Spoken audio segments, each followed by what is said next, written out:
Sebelum lanjut untuk nonton videonya, buat kalian yang sedang mencari jersey Inter Milan terbaik dan merchandise tentang Inter Milan, yuk klik produk dan buruan check out sekarang. Presiden Inter, Marotta, penunjukan Cifu, adalah bentuk keberanian kami. Presiden Inter, BP Marotta, menyatakan bahwa penunjukan Christian Cifu sebagai pelatih baru adalah tindakan berani dari klub, setelah mereka mengaku sebagian tidak siap menghadapi kepergian Simone Inzaghi. Inter mengalami masa sulit setelah gagal meraih Scudetto hanya dengan selisih 1 poin, serta mengalami kekalahan telak 5-0 dari Paris Saint-Germain di final Liga Champions. Kalau menang kamu hebat, tapi jika kamu kalah maka jauh lebih sedikit, ujar Marotta di Festival della Serie A di Parma. Marotta mengakui bahwa kekalahan di final adalah bagian dari sepak bola, kegagalan pekan lalu adalah bagian dari olahraga, tetapi finish kedua di turnamen sepak bola terpenting di dunia adalah hal luar biasa, ujarnya. Ia juga menambahkan bahwa mencapai final 2 kali dalam 3 tahun adalah pencapaian besar, meskipun tetap menyisakan kekecewaan. Inzaghi memberitahu manajemen bahwa dirinya akan hengkang pada hari Senin setelah kekalahan di final. Hari Selasa, pelatih kami memberitahu bahwa masa jabatannya di Inter telah selesai, ungkap Marotta. Ia menjelaskan bahwa mereka tidak membahas mengganti sebelum final karena keputusan Inzaghi baru dibuat setelah kekalahan.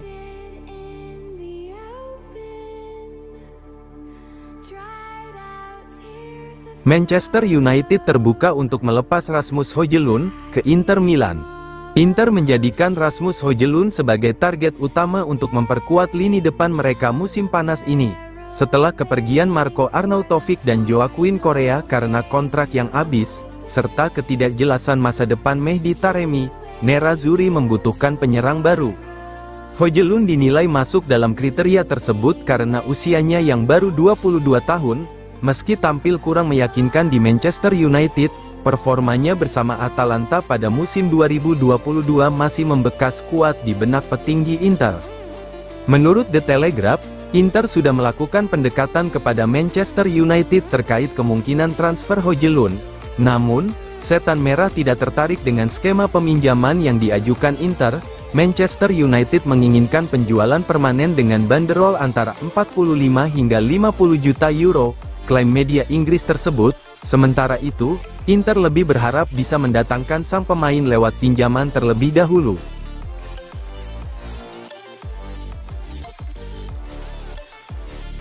Cifu menyetujui ide penandatanganan Højlund, dan juga Pinta Boni didatangkan.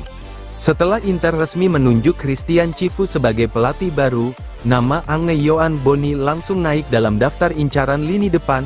Cifu mengenal betul kualitas striker Parma itu, dan melihat kemiripan antara Boni dan Marcus Thuram, Cifu tentu sangat tahu kualitas Boni.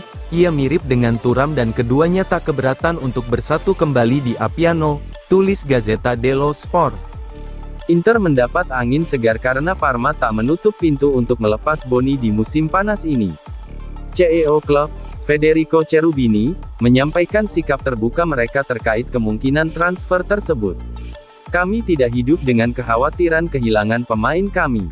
Kami tahu kami punya banyak pemain penting, pemain muda, dan Boni adalah salah satunya. Jika dia pergi, itu adalah sesuatu yang bisa membuat Parma bangga, ujar Cherubini.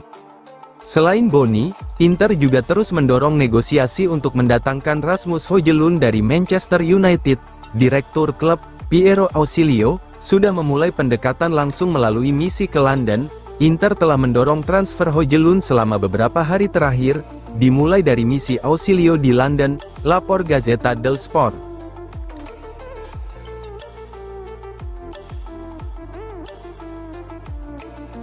Detail kesepakatan Inter dan Marseille untuk kepindahan Luis Henrique. Inter resmi mengumumkan perekrutan winger asal Brasil, Luis Henrique, dari Olympique de Marseille. Pemain berusia 23 tahun itu menjadi rekrutan kedua Nerazzurri musim panas ini setelah kedatangan Thomas Sucic dari Dinamo Zagreb.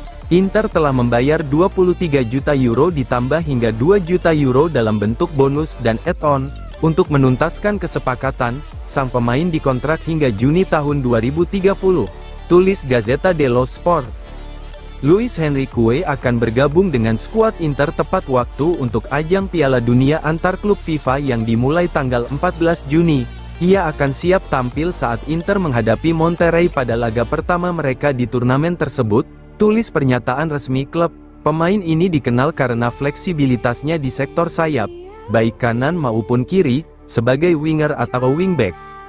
Dalam pernyataan panjang di situs resmi klub, Inter menggambarkan perjalanan karir Luis Henrique dari João Pessoa, Brasil, hingga ke Milan. Luis Henrique lahir pada tanggal 14 Desember tahun 2001 di João Pessoa, kota paling timur di Amerika Selatan, tempat pertemuan budaya dan harmoni. Demikian pembuka pengumuman klub. Ia memulai karir profesional bersama Botafogo dan langsung menarik minat klub Eropa setelah 21 laga dan 2 gol.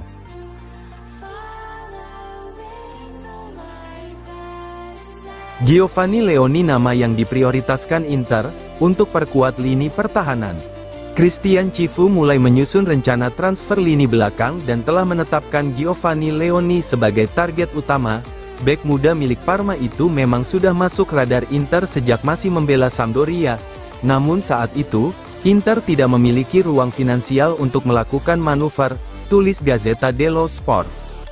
Kini, situasinya berubah total seiring dengan era baru yang dimulai di bawah kepemimpinan Cifu.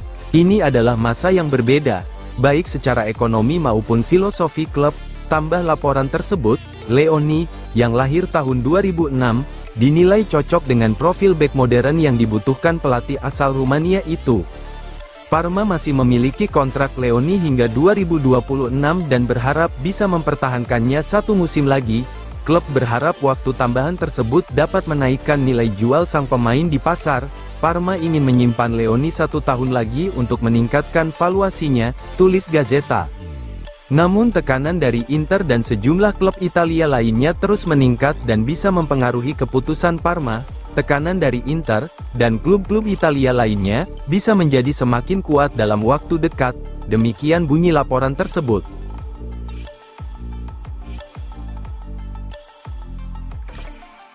Giacomo De Piri akan dibawa ke Piala Dunia antar klub. Menurut laporan dari Fabio Alampi, Inter berencana membawa Giacomo De Piri ke Piala Dunia antar klub 2025. Gelandang kelahiran 2006 itu akan menjadi bagian dari skuad yang disiapkan untuk turnamen di Amerika Serikat, sebelum klub mengambil keputusan akhir terkait masa depannya. De Piri saat ini menjadi salah satu talenta muda paling diminati di Italia. Banyak klub telah mengajukan minat untuk meminjamnya demi memberi ruang bermain yang lebih besar di luar Milan. Sementara itu, agennya juga mendorong agar sang pemain mendapatkan pengalaman baru di luar lingkungan Inter demi mempercepat proses perkembangan. Meski demikian, pihak manajemen Inter masih mempertimbangkan kemungkinan untuk mempertahankan De Piri di tim U23, terutama jika tim tersebut berhasil mendapatkan tempat di Serie C musim depan. Keputusan akhir kemungkinan akan diambil usai gelaran Piala Dunia antar klub.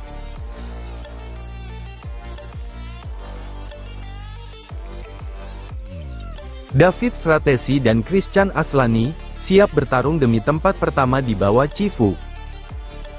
David Fratesi dan Christian Aslani akan memiliki peluang untuk membuktikan diri dan merebut tempat di skuad utama Inter Milan, menyusul penunjukan Christian Cifu sebagai pelatih baru. Menurut laporan edisi cetak Corriere dello Sport, kedua gelandang muda tersebut berada pada titik penting dalam karir mereka bersama Nerazzurri. Sejak bergabung, baik Fratesi maupun Aslani belum mampu mengamankan posisi reguler di lini tengah Inter. Hal ini menimbulkan spekulasi bahwa keduanya bisa saja meninggalkan klub dalam waktu dekat. Terlebih Inter bersedia mendengarkan tawaran yang datang untuk mereka. Namun, kepergian Simone Inzaghi ke Al Hilal memberikan angin segar bagi masa depan Fratesi dan Aslani. Cifu, yang kini naik ke posisi pelatih kepala, diperkirakan akan melakukan evaluasi menyeluruh terhadap skuad. Gaya pandangnya yang berbeda dari Inzaghi bisa menjadi titik balik bagi pemain-pemain yang sebelumnya tidak mendapatkan banyak kesempatan.